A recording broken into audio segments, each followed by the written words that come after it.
Hello, John Robertson, your volunteer librarian for Oscar, back for part 3 of the review of the BC Perinatal Services Antenatal Record from January of 2020.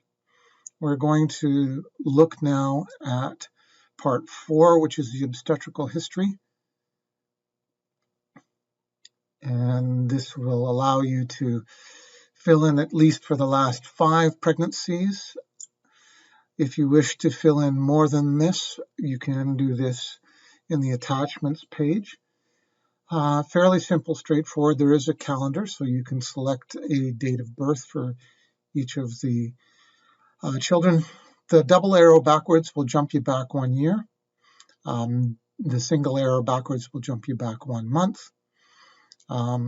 You can click on the question mark, but that just tells you where the calendar came from.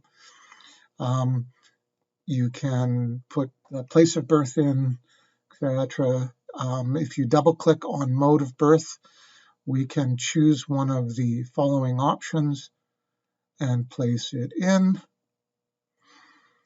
We can add perinatal complications. Again, if there's more than what fits in this, there is an attachments page that you can add in. You can use the drop-down menu here, and you can check the sex as male, female, other, or unknown or other.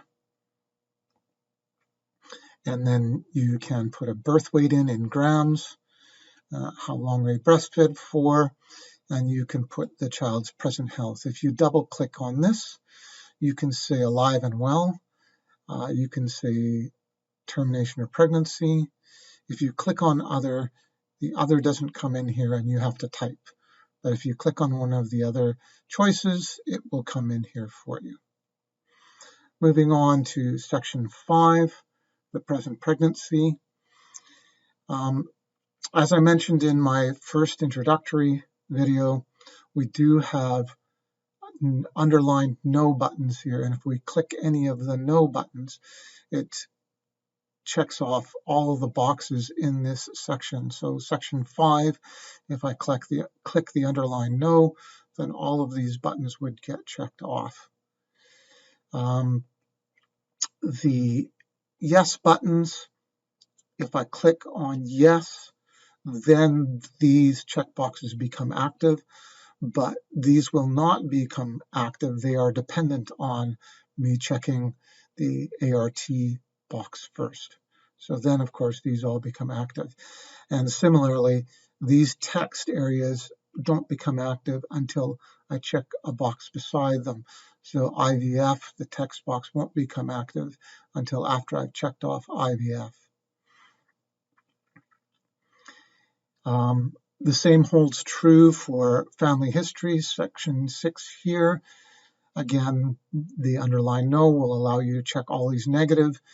The positives one at a time will allow these text inputs to become active. Section 7, same idea.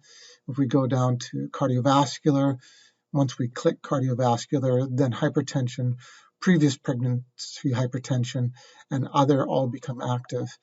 The text box beside other won't become active until I check other, and then it will. Endocrine, same idea. Mental health, again, same idea. Infectious diseases, same idea. You can put when they got their flu shot. Under immunizations, flu shot, and then a date. Moving on to section 8, again with lifestyle, check no for all of them, or check yes for the individual ones. And once again, the text areas don't become active until you've checked one of the boxes. Substance use. So this part is talking about the last 3 months before they became pregnant. And this part is talking about during pregnancy. And that follows through all the way down the whole of section 9. So again, the text box won't become active until I click yes. And once it becomes active, I can fill in the number of drinks per week that the woman was drinking for the 3 months prior to the pregnancy. And then if I check yes for during pregnancy, you'll get the number of drinks per week during pregnancy becoming active. If I uncheck the yes, you'll notice that 4+ drinks at one time here, the no and yes is no longer active. So this yes has to be checked before you can access these boxes. Same thing here.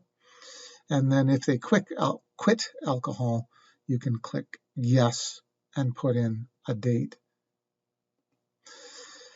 Now the same holds true for tobacco. We talk about 3 months before the pregnancy and during the pregnancy. And then for secondhand smoke, again, were they exposed to it for the 3 months before the pregnancy or during the pregnancy. Cannabis. So cannabis, again, we can't see the top of the screen here, but again, this is 3 months before, and then this would be during pregnancy. And then once we click yes here, then these buttons become active, and then number of uses per day, and then route would also become active. Others during pregnancy, so all of these other potential uses won't become active until I click yes. And again, the text beside others won't become active until I click yes. Moving to section 10, we can put the initial physical examination date. We can choose that in our calendar and put the name of the person that did the physical exam. These areas of input are all purple, which means they are active. And in this particular case, they will pull data from the patient's chart for you if you so desire. If we double click on blood pressure, it will show us blood pressures that we've recorded on the patient's chart, and we can pick whichever one we want. The newest is at the bottom of the page. We can click on that and click on OK, and that will then fill in the blood pressure. Same thing is true for the heart rate. Same thing is true for the height.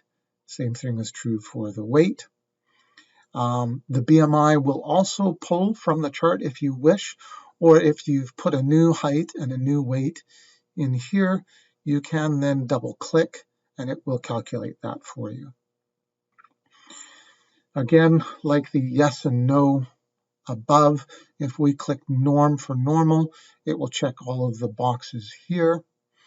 If we check norm for normal here, it will check all of the boxes here. And as per previous, the boxes that are shaded won't become active until the previous box is checked, and the text inputs that are shaded won't become active until the previous checkbox is checked. If we go to 11, we can then fill in the rest of our comments, fill in a care provider name and a designation, and then we would be done the first page. In part 4, we'll move on to the second page and review what we fill out on that page and how that is going to affect the first page as well.